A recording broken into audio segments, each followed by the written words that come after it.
Okay, we are recording now. So, welcome everyone from around the world, actually, to this Montreal Elixir online meetup.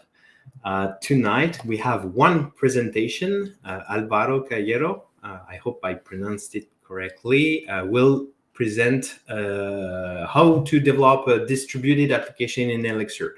And there is a tour of different technologies that you can use and combine together. So Alvaro will present all of that. And that should last, we'll see, 30, 40 minutes. There is no hard stop. And the idea is to have questions, Q&A, open discussions after that. And then we wrap up and goodbye. So with that, Alvaro, you can take over the presentation. Okay, thank you for giving me the opportunity to be here and also the attendees for joining this session. I will share my screen so we can start.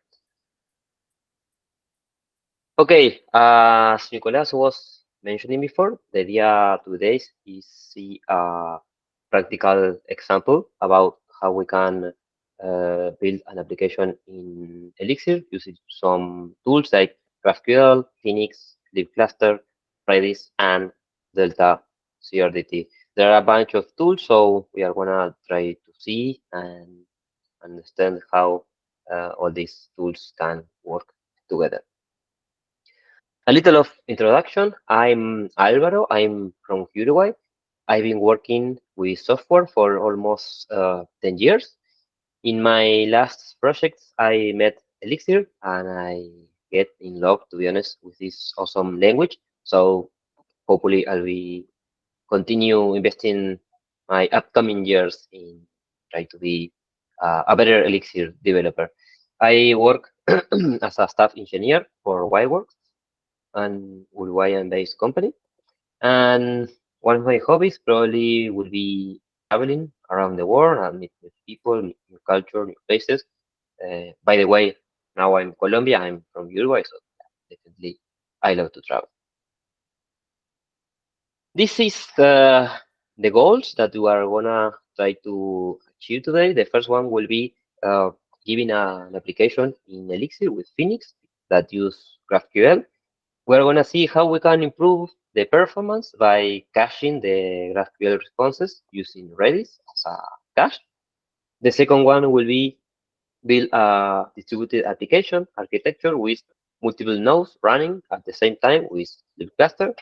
And the third one will be share state between the nodes using DeltaCRDT as a cache in memory. So long story short, the idea will be try to tune up the performance of our application, use resources in memory.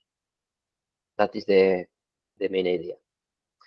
So let's see the first subject. What is GraphQL?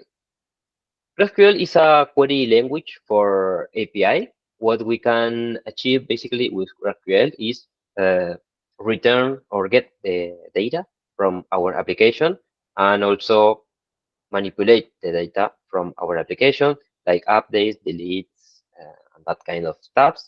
Uh, it's quite similar to REST in some aspect. So maybe as time goes by, we can make some comparison between GraphQL and REST. Maybe another quality of GraphQL is that we are gonna work around a schema. We have a schema. This will be the structure of our data. So taking that into account, we are gonna make some operations around that schema. We're going to have queries to get the data and mutations to modify the data. This is the main concept of GraphQL. Another goodness of GraphQL is that we can access to related data. Not only in only one request, we can grab the information of one entity, but we can also grab the information of other entities that are related to our main table or schema.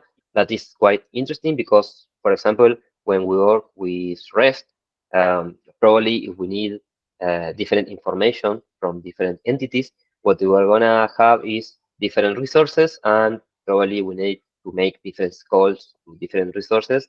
And after we have all the information, we can mix and return to the client. But with GraphQL, we can just return all the information related to our entity in only one request. Maybe another point to discuss is that in GraphQL, the shape of the response is built on the client. On the other hand, when we work with REST, the shape of the response is on the server. So this gives a little more of versatile from our end to treat the data in an easier way, let's say. It's very versatile when making changes because, for example, when we work with GraphQL, if the GraphQL API has modification, like adding new types or adding new fields, the client that is consuming GraphQL will not be modified because the client, maybe we can just ignore that changes because if we don't query different fields, the API will not be aware of that changes. So for us, for the client, GraphQL will be transparent. We can make changes, and the modification that we need to make in the client are less. And Aftin is the library in Elixir that implements GraphQL. This is the library that will be communicating with GraphQL. So this is an example about how look like query and a mutation in GraphQL. On the left part, we have a query. This is the one that we'll be using to retrieve the information. In the request part, we can see that we are specifying that it's a query.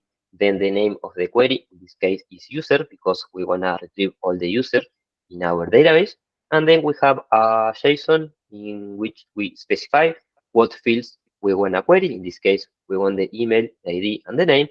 And then we can also fetch a related table from users. This is preferences, and from preference we can query like emails, like faxes, and like phone call. So in this example, we can see how we can in only request retrieve not only the main entity but also the related data of that entity. Then on the right part, we have a mutation. This is for updating the data in our application. In this case, what we are going to do is update the user. So we are giving the ID, the identification of the user. And in this case, what we want is to update the email of the user. After the hit the, the GraphQL API, we can also retrieve the updated fields. In this case, we are retrieving all the fields that the user got updated. And another thing to take into account is that in this talk, what we are going to have is an application that will model the preferences of the user for sending notifications. Okay, and the users will have notifications that can be emails, that can be phone calls, or faxes. So we are going to just model that part of the application.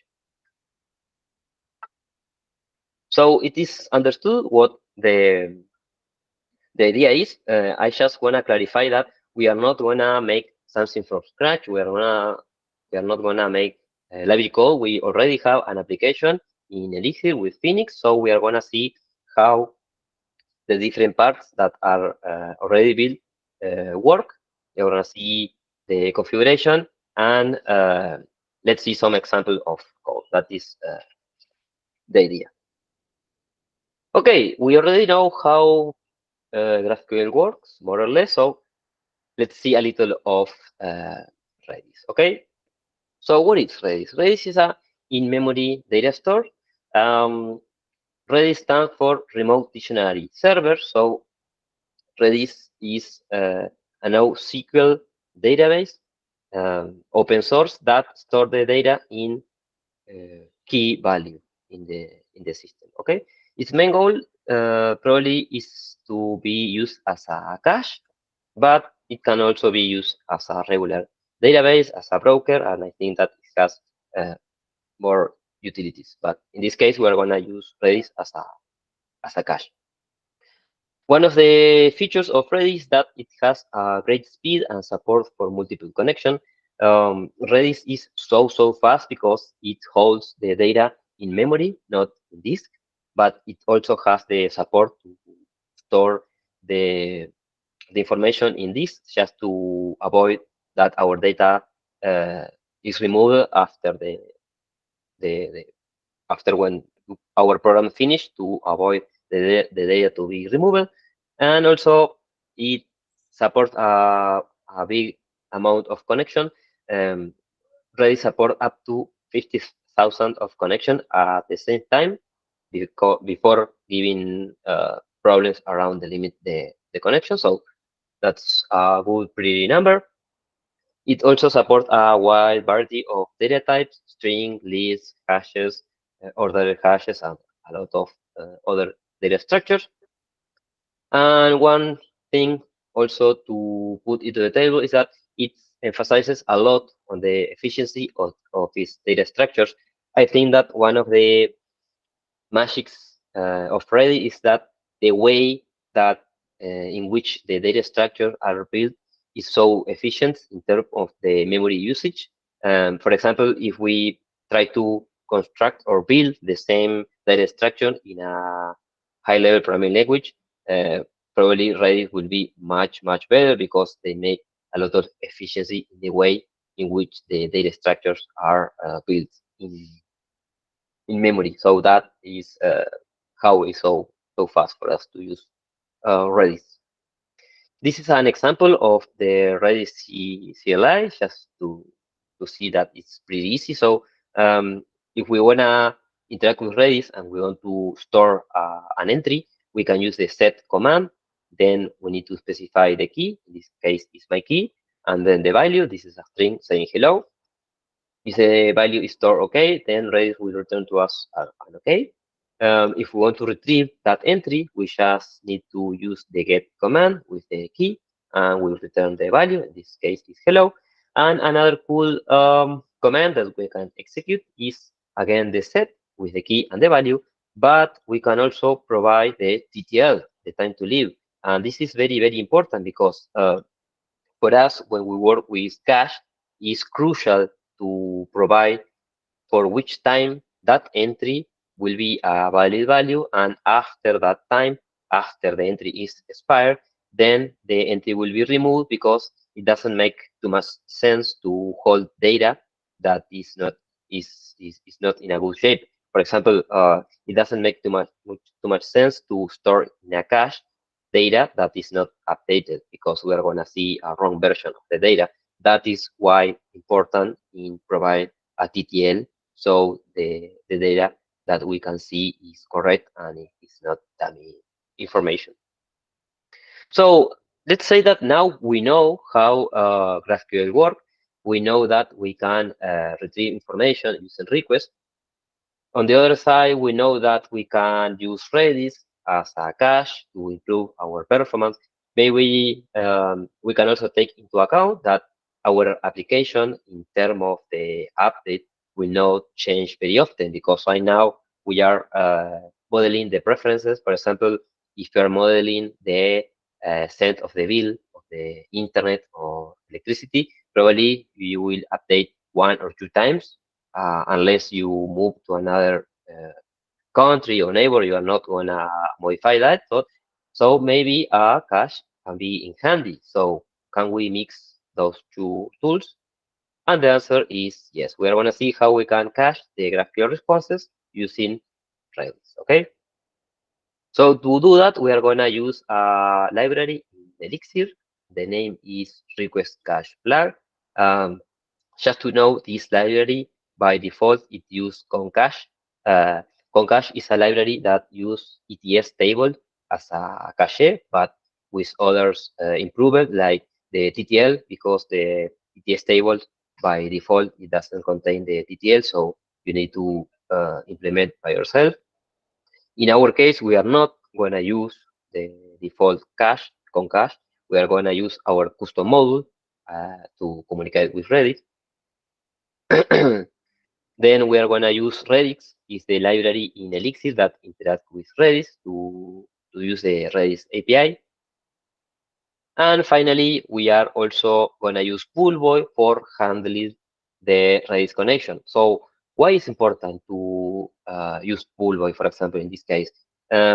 We mentioned before that Redis can handle up to 50,000 connections at the same time, but it's cool for us to control the scaling of our application, because if we control the scale of Redis, we are gonna control the scale of our applications, and we are gonna have more control about how connection we have open in some moment and the maximum amount that we can handle in some moment. So that is why Pulvo is in handy for us in this situation. This is the configuration that we need to take into account to use this library, the request cache flag. In the config.xs, we have a lot of configuration, but we are only gonna put emphasis in the properties that are important to us. For example, the enable is the one that will be toggled on or off our cache. And the verbose we can turn to true if we wanna see a little more of logs in our console to see what's going on. Probably the other field that is important is the request cache model. In this case, we are pointing to our custom cache model, the one that uses Redis, but by default, this is using Concache. So if you don't want to use a custom model, we can just leave as default in this case. Then we need to modify the router, because what we want to do is intercept the request to use our library to make the cache work. Then in the mix.xs, we need to include the dependency, the request cache plug, also the Poolboy for the scaling, and Redis for interact with Redis.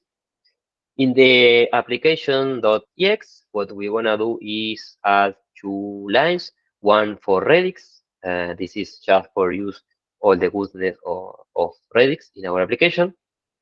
And then what we're gonna have is the request cache. This is our custom cache model, the one that will be communicating with Redis to store and retrieve the information.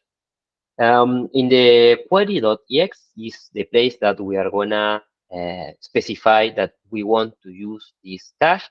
In this case, we're gonna use a middleware, but it's also possible to use the cache in the resolver of GraphQL. In this case, we are gonna specify the TTL. This is the time to live. In this case, I use a attribute module, but you can specify the seconds there. And then we can specify the cache. This is the module that we're gonna use as our cache. Also, we need to modify the endpoint to set a flag for our cache. And then if we wanna use a custom module to use this cache, we're gonna need to implement, in this case, is request cache. Okay, this is more or less about the configuration. So let's see a little of the code just to know how this is working. Okay. So this is the module, okay, the one that will be interacting with Redis. The first part that we need to explain here is the child spec. Why we need to create a child spec? We need to create this because what we want to do is put this module under a supervisor. That is why we need to give the child spec. When you work, for example, with OTP, like agent, task, or agent server, you don't need to create this because it is implicit included in the behavior. But since this is a custom module, we need to give the implementation of the child spec. In particular, what we are going to do is use the implementation, the child spec of Poolboy. So we are going to give the pool name. This is the name of the local pool. Then the worker module will be Redis because we want to give our workers the functionality of Redis. And then we need to specify the size and the max overflow. The size is the amount of connection that we want to handle in our application. And the max overflow is the number that when there are more connection than the size, then we can provide up to max overflow connection. Once all the requests has been attended, then we can only have the size amount and will be the amount of connection that will be idle, waiting for new requests for our model. That is the explanation of this. And then we just have two operations: put to store entries in our cache, and get to retrieve the entries of our cache. For put and get, we are gonna execute through the pull transaction because we want to control the amount of connection that we have in some moment. And inside the transaction, we just call the Redis command with the setx. The setx because we are gonna set, but with an expiration time. This is the TTL. So we provide the key, the TTL, and the value to store the data in the cache in Redis. And on the other hand, we have the other operation, the opposite one, and this is for retrieve the information to get the key, to get the value providing the key in our cache. Okay, so this is more or less how we need to, or we can implement a custom module to use Redis as a cache. So let's let's give it a try and see how this is actually working. I want to start just a node here for my application. Here is a GraphQL client. You can use anything. That is not very important. I'm just using this one called Altair. So I have my application up and running. Remember that we are gonna implement or model the users and the preference. Just that information in our application. So for example, the user's query is the one that when I use to retrieve all the users of my database. In this case, we don't have users, so let's create a user just to give the detail. In this moment, the cache is off. Okay, the flag is false, so we're gonna see how we can interact without the cache, and then we are gonna turn on the cache and see what's happened in the console. Okay. So I want to create one user, Luisa, in my application. And then let's create another user. This is Jose. That work for, and we create another user. Okay. So in this moment, we have two users. So if we hit the user's GraphQL request, we are going to see that this is returning two users. If we take a look to the console, what is happening? Okay, this is making two queries, one for the users and one for the preferences. Okay, because here in the request we are saying that we want the user, but also the preference. Okay, but let's see what happened if we turn on the cache. So after this moment, if we turn on the cache and restart the application, probably what we'll be seeing here is that the response is being returned from the cache. Okay, we are going to execute one time. In the first time is not cache, so we need to go to the database. After that, the response is in the cache, so all the requests right now are being returning from the cache and not from the database. So in this case, we are boosting the performance of our application. So this will be cached until the time the TTL gets expired. After that moment, in this case, the entry is invalidated, so we need to go again to the database, refresh the cache, and after that, we are returning the data from our cache. So this is for part number one. We already know how we can improve the performance of GraphQL adding a cache, and this is Redis. Okay, so this is for this part. If you have any question, or maybe at the end we can. I do have one. So the time to live, does that get renewed every time you hit it and it's cached, or does it like no matter how many times you hit that endpoint, it will always expire at that from the first time it registered a non-cache? Yeah, no matter how much request you make in that time, the entry will not expire after the time is n. Okay, so if you in this case, for example, we put a TTL of 15 seconds, you can make any amount of requests in 15 seconds, but after that, in the minute 16, the entry will be invalidated, and we are going to need to go again to the database, and we have 15 more seconds to return from the cache. Okay.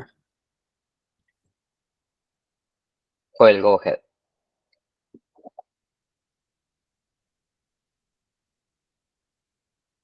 You're muted. Yep. Hello, can you hear me? Oh, Yep. wrong microphone. You hear me now, right? Okay. Yep. Yeah. So, yeah. GraphQL caching. This is tough. I have struggled with it before. It's not easy. I'm actually curious. How do you tackle the problem of improving the cache hit? For instance, I'm not sure if it's included in the topic of the presentation. If not, feel free to just ignore me. But the cache hit is like, how do you choose what should be cached and what should not? Because like if you are caching your entire database in memory, like you might be better off just loading the database in memory, you know. So the decision is like you have a huge database and you need to create a caching system. How do you decide what to cache, what's not, and how do you improve your cache hit rate? If that. Awesome. Yeah, I think that that's a very interesting question, and I think in fact is the main question that everyone that wanna use a cache must ask. I would say that first, you need to identify which part of the application change very often and which part not. For example, in this case, the users, for example, the preferences are not changing too often, so a cache can be a good fit. But for example, let's say that I am changing all the time the preference of the users. In that case, maybe it don't make too much sense to cache, because the chances that I will return updated the data that is not updated are very high. So probably, yeah, the first question will be how often we are gonna modify or retrieve. I think that can be a good starting point, and after identify which part change less or more, then after that I can apply a cache. But I think that it is important not only to identify which part of the application can be cached, but also to play with the TTL, because that is crucial. Because let's say that I identify which part of the application I want to cache, but let's say that I put a very big number, and that can be a problem because I will return an outdated version of the data because my data is changing very often. So I think these 2 points are important: which part we need to cache and which TTL I need to put to that cache.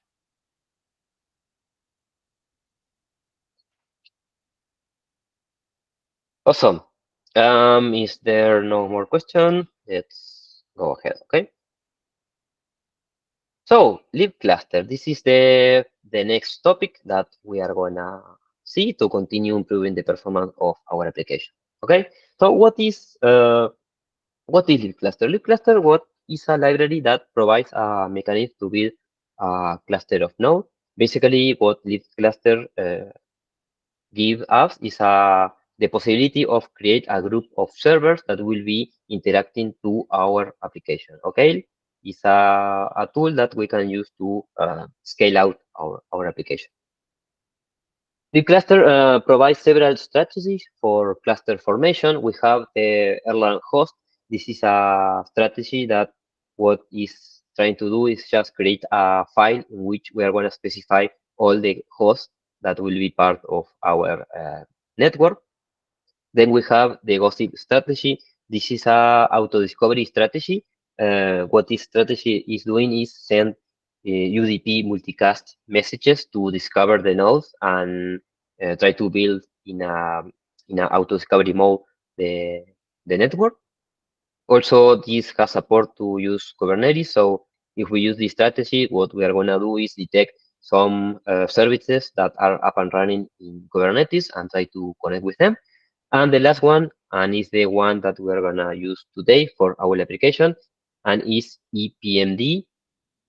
This is a strategy that acts like as a domain name server. So when using EPMD and we want to create node, we can create the nodes in the way that we can specify the host, and this will be mapped to a port number. Okay, it's kind of similar to how DNS work. And maybe a good feature of libCluster is that it's self-healing and fault tolerant.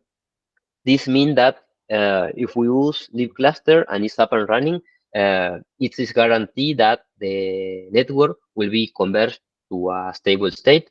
This means that all the nodes will be connected, and if the libCluster detect that there are some issues in the network, something is not working very well, it will try to restart the node and have the network in a healthy state.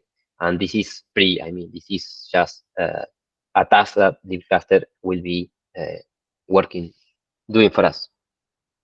In terms of the configuration, what we need to do is set up the topology. This is the strategy that we need to choose to use. In this case, as we mentioned before, we are going to use the EPMD. I think that EPMD stands for Erlang Port Mapper Daemon. This is the EPMD. And then we have a list of hosts. In this case, we're going to have 3 hosts, node 1, node 2, and node 3.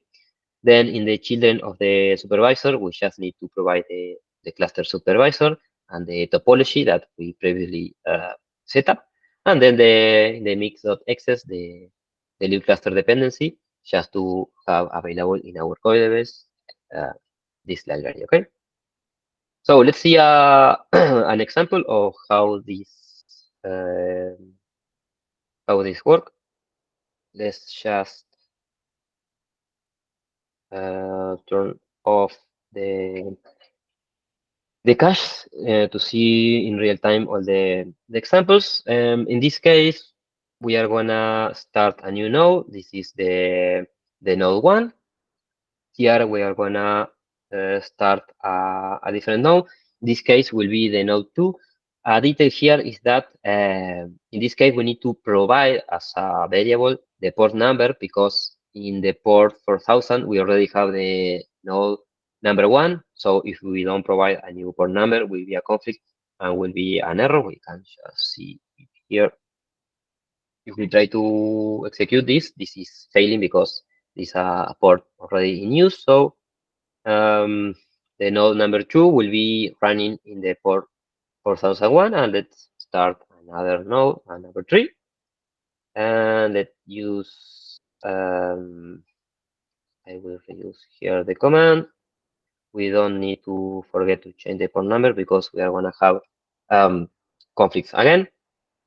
In this case, the port number 3, the node number 3, sorry, and will be running in the 4002. Okay, so in this case, we have 3 nodes running in our application, and in this moment, we can just start interacting with my GraphQL API. For example, here in the node 1, we can retrieve the users, but also we can retrieve the users in the node number 2 in the port 4001. And also, for example, we can create a new user in the third node. For example, we can go here in the port 4002, and we can create here another user. This will be Rebecca. I create this node this user in the node 3, but if I go back to the node 1 and I ask for the users in the system, I can see that Rebecca is here. So what is the result of this? We have 3 nodes that are interacting with my application. So by the end of the day, what we are doing is scaling out our application. We are adding more nodes. this is kind of a load balancing. We can see it like that because we have different nodes all interacting with our application. So in this case, we are improving the performance, adding more nodes that will be interacting to my application. Probably libCluster maybe is not very fancy. Most of the time, we need to use libCluster to use it as a tool for other libraries. For example, the library that we are going to see in the next chapter. Okay, this is for libCluster. If there isn't any question, let's continue to the next chapter. Okay, probably this will be the more interesting topic for today. Probably the most complex, but this is very great to this just have an idea about how this works and what is going on with Delta CRDT. Okay, so probably it is easier to start explaining what is a regular CRDT, what is a CRDT per se. Okay, so CRDT is a conflict-free replicated data type. Okay, let's unveil what is this. It is a data type, so it is a data structure in which we're gonna hold the information. It is replicated, so this means that the data is replicated in the different node that is composing our network, okay? And it's conflict-free. What this means that this library know how to solve the conflicts of the state that can arise in the nodes. For example, let's say that I have 3 nodes, and in every node I wanna hold all the user of my system. With the conflict free, I can guarantee that all the users are in a healthy state in all the nodes. For example, it can be happen that in the first node I have 2 users, but in the other node I have 3. This is not possible because the conflict-free feature is giving us this quality. Okay, the data will be synchronized in the node and will be in a consistent state. But what is the issue about the CRDT? The issue is that every time we make a change in the state, it spread the entire state between the network. And this is obvious, not a very good situation in terms of scalability. Because, for example, let's say that I have 3 nodes and I wanna use Delta and I wanna use CRDT to store all the users of my application in the node. For example, if I change only one field in one user, let's say that I change the address, then using a regular CRDT, if I change only the address, then I need to spread the entire state in all the nodes. Let's say that I have a JSON of 1,000 users. I will be spreading 1,000 users in the entire network, but I am just only modifying one single field. And this is obviously not a very good situation in terms of scalability for our application. But don't worry, because Delta CRDT comes for our rescue, because Delta CRDT is the basic same idea as CRDT, but it has a very big, small difference, and it is that it only sends to the network the changes in the data, okay? Not the entire data. And this is great because if we put into the table the same example as before, okay? Let's say that I have 100 or 1,000 users in my system, and I wanna change only the address of one user. Then with Delta CRDT, I will be providing only one change, the new address, and not the entire state. And obviously, in terms of scalability and performance, this is much better than the regular CRDT. So where it came from? Derek Kran is a guy that is living in Holland. This guy take a paper that was created in Brazil in a laboratory of technology. It's a very huge paper. Just to have an idea, it has 24 pages. So this guy takes some time, read the paper, read the documentation, understand how was working Delta CRDT, and created a library. Okay, so we don't need to worry about how this is working because this great guy DeltaCRDT create this library for us, okay? And in terms of how this library is composed by two parts. We have the data structure, the one that will be holding our data, okay, the one that will be the data of our application.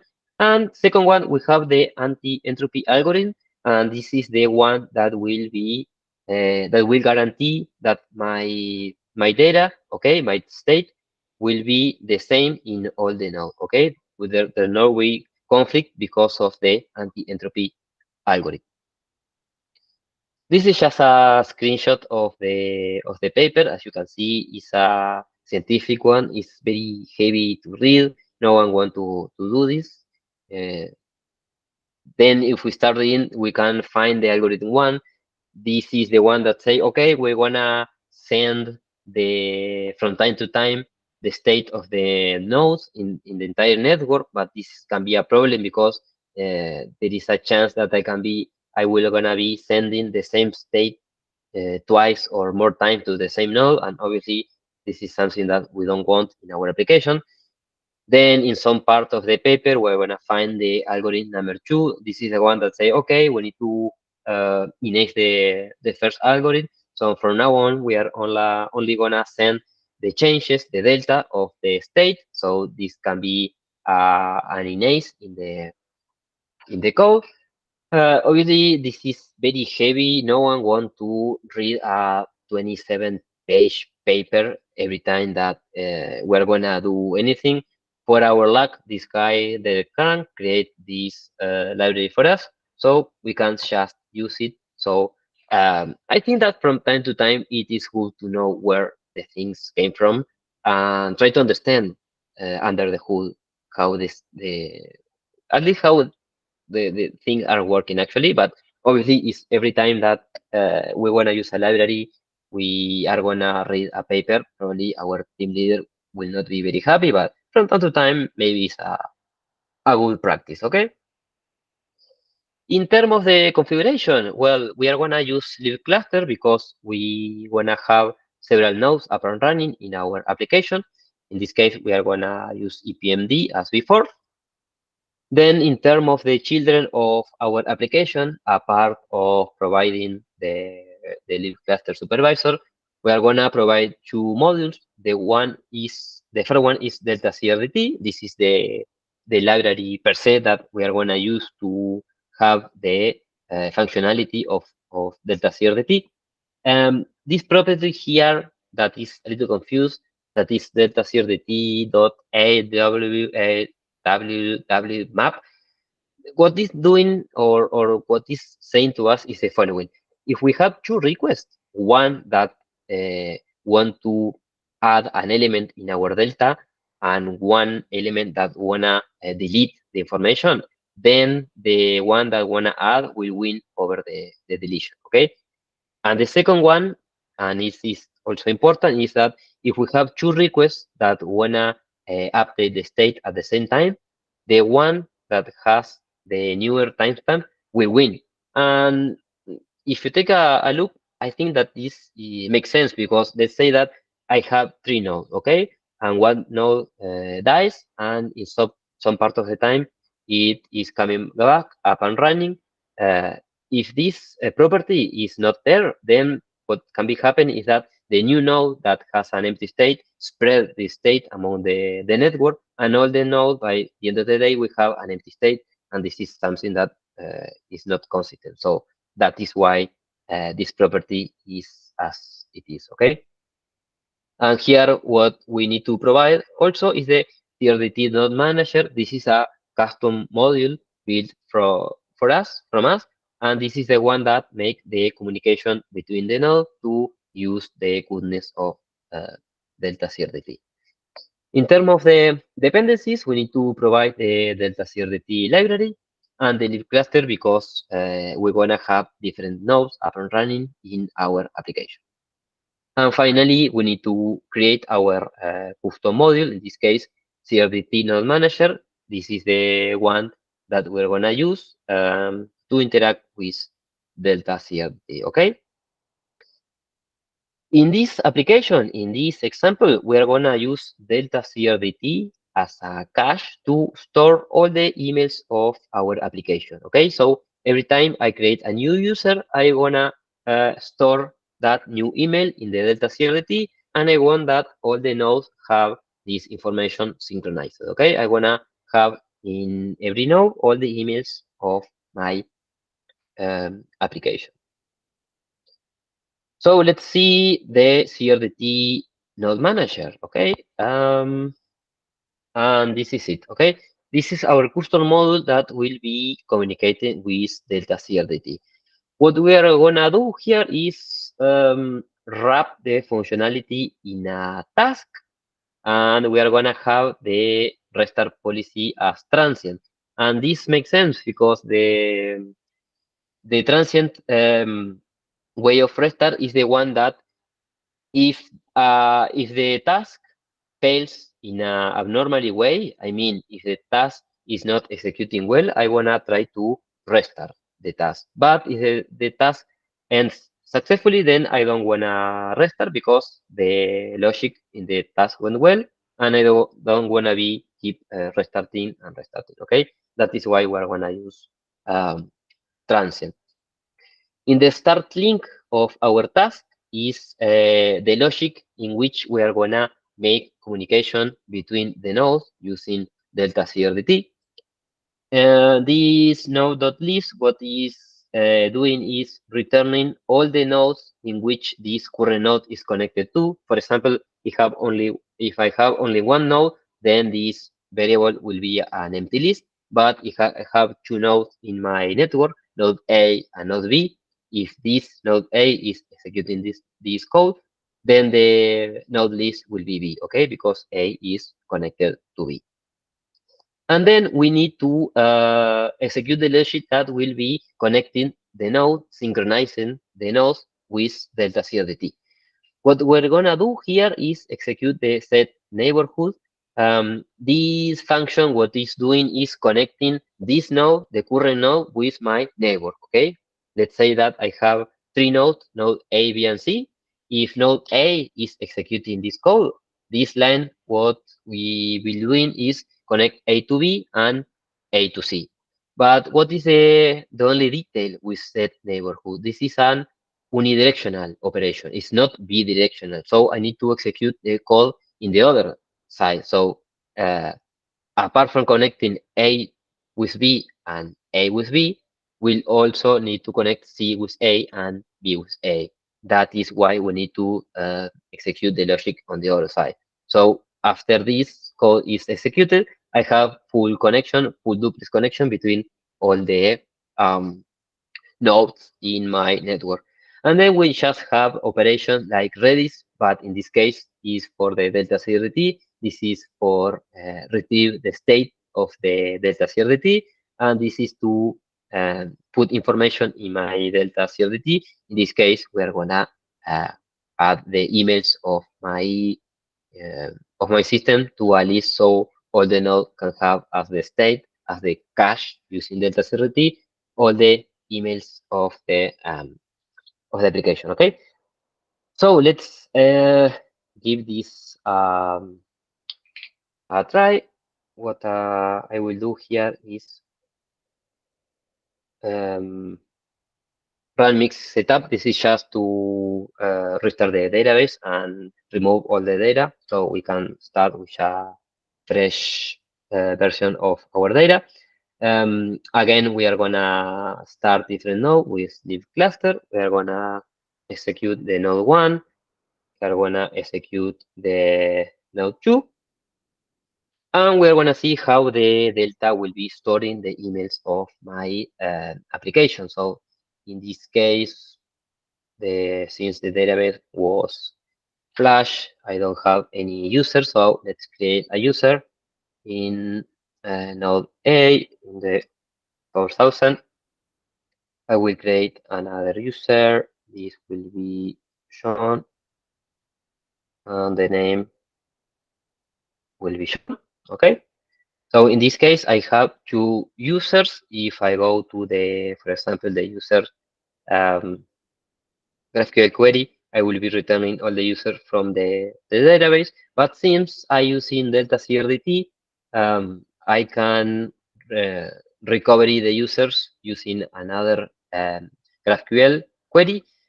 This GraphQL query, what it's gonna do is query the DeltaCRDT, the state from the DeltaCRDT from the node. Okay, so in this case, what we can see here is that in my DeltaCRDT of the node 1, I have the emails of the 2 users of the system. But we can do the same, for example, in the node 2. If you go to the node in the port 4001, I can see that the emails are there.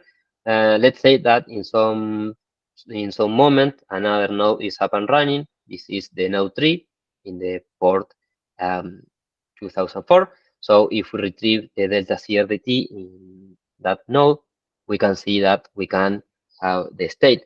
And in this situation can arise some situation like let's say that node number 1 is down, the node number 2 is down. In this case, the only node that is up and running is the node number 3. So let's say that I create a new user in the node number 3. This is Pepe, and I create that user. Let's point to the correct port. Okay, so the delta for node number 3 is holding 3 emails. Okay, let's say that in some point of the time, node number 1 is again up and running. This will be synchronized with node number 3. So if we retrieve the delta from the node number 1, we are going to see that we can have the emails here. Just to be sure that there is no trick here, we can also go to the console of a node and return manually. For example, we can get here and call the get state in node number 2, number 1. Also, we have that in number 3, and we can have the state. And yeah, that is more or less how we can use DeltaCRDT as a cache. In this case, we are storing or holding all the emails of our application. In summary, what we saw here is different tools that we can use in order to boost the performance of our application. I think that using tools in memory is a great enhancement in our application to boost the performance. So hopefully after this talk, we have more tools to improve the performance of our application. I wanna show one more slide, and this is thank you for being here and watch this talk.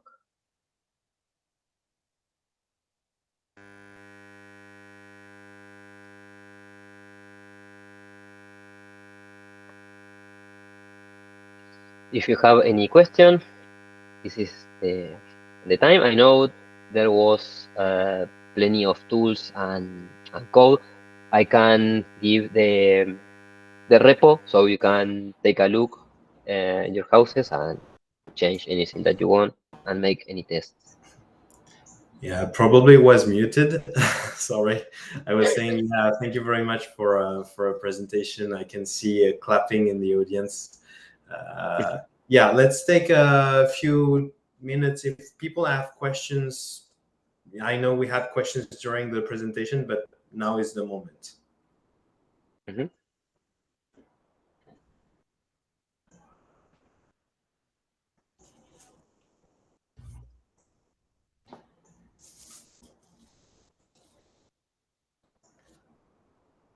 Oh, thank you for the link. No problem. Cool. All right, so no question. It seems. Oh yeah, John. Here we go. The only one. Hello everyone. Thank you for the talk. So, how easy will be like right now the nodes live in the same machine, right? So how easy will be like to the nodes to live in different machines and communicate and synchronize their state with this library? Have you done it in like living in different machines in different instances, for example? Mhm. Yeah, that's a good question. To be honest, I never use it in production, or I never use it in different servers located geographically with a long distance. I only test it locally. Definitely that can be a good test to make. To be honest, I never do it before, but I think that it can be very interesting and see the output of this. In my opinion, I think that DeltaCRDT is a very good tool to use it. I think that, in my opinion, can scale very well, but definitely the final word will be to make that kind of test that you are mentioning. Okay, thank you. You're welcome. Any other question?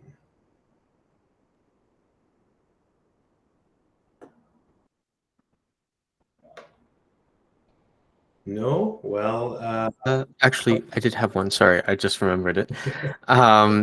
So I'm not sure if this is necessarily specific to your implementation, but like for data masking, say there's certain pieces of data that certain users are allowed to see, whereas others are not. Like, how would you go about doing that? Can you repeat, please? Yeah, so like for data masking, like how would you go about integrating like certain information that can't be viewed by some users of varying permission levels? Okay, but for which part of the tool that we see today? I think it was let's see here, slide 2 maybe. At least that's where I came up with the question there. But you are asking, take into account the tools that we saw today, how we can deal with, for example, to avoid that different user of the application see other user information. Yeah, well, like I was just like wondering like how you go about this, because like I'm not familiar with this tech stack, so I don't know where in it you would integrate that or configure Yeah, it. well, well, something that came now to my mind is that apart from having users, maybe you can have roles, and depending of the role that that user has, is the information that user can see. For example, in the example that we saw today, there wasn't any role, so every user basically can see any information. If you wanna make a next step in terms of security and privacy, what you can do is add roles, and for example, an admin, I don't know, a developer or product or marketing, and depending the role is the information that you can see, because obviously the admin can see most of the information, but probably a marketing guy can see what is happening under the hood. Maybe that can be a solution.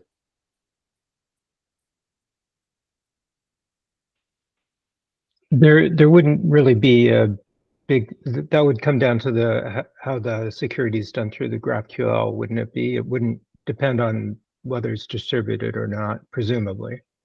Or would that introduce, I'm trying to think if that would introduce some problems there, the Yeah, distributed nature.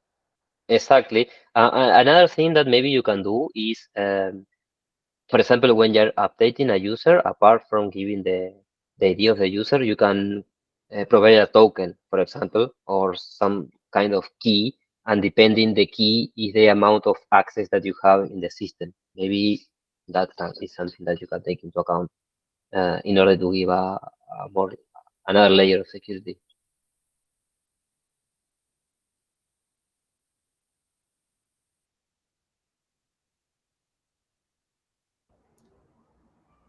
Nice. Yeah. I think we're good. Thank you very much. I'm gonna wrap up. If other questions come up later, I guess people can reach out to you on. Obviously. Yeah, yeah. I will share my LinkedIn profile, and you can just send a message there. Yeah, I'm sharing up the slide. Just a few words to wrap up, and I should have disabled my notifications. Let me. Okay. All right. Thank you very much, Alvaro. Again, the talk was recorded, so it will be available online later this week. I will mention it and put it in the meetup.com. Also, I will put the link to your source code. Thank you for that. That's if anyone else here would like to present something, open to any topic. It could be in English. It could also be in French. This is mostly for people from Montreal. If you're more like, if French is better for you to talk in front of everyone, you can do it in French. It can be a long one like this. It could also be a short one. For example, like there is a new release candidate of Elixir with a few information, and it's always a good short talk to just present what's new in Elixir to the rest, and that's also a nice trick to learn them, as you need to explain to other people. So just dropping an ID here. If again we're doing this remotely, and sometimes we find a host. So if you're in Montreal and your company could host us, reach out, because we also like to do that in person sometimes. It helps connecting with the people who are in Montreal. But if we don't have a host, we always are happy to have a remote meetup like this one. And that's it. The next meetup will be for end of June. And if you want to stay connected, or if you want to keep chatting about this afterward, I don't know if you're familiar with the Discord, but there is a Discord. And Jefte, you have something to say. Go for it. Yeah. People, I like got a discount coupon for Erlang Solutions Elixir course. It's a beginner course, but it like covers a lot of things like unit testing, concurrency, a little of OTP too, because they gonna teach some mix. And it includes the certification, Erlang certification exam. So I'm gonna send the link in the chat, and if you want to participate, it may be good. It'll be June 17, I think. The date is in the link, and it'll be live. It'll be a live course.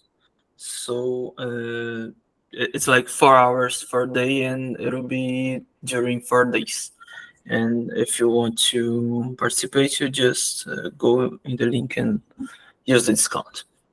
Nice. Thank you very much. You can also share it on Discord because the chat will be closed soon. So. Yeah. Any other open announcements? Someone who wants to share something?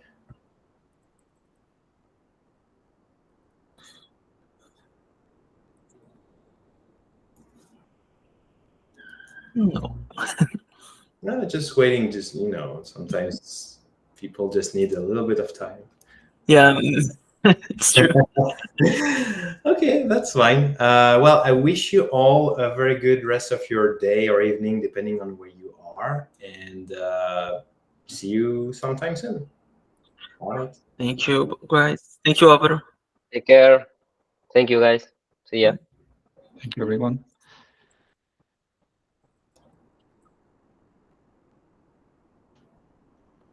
Merci beaucoup, Nicolas.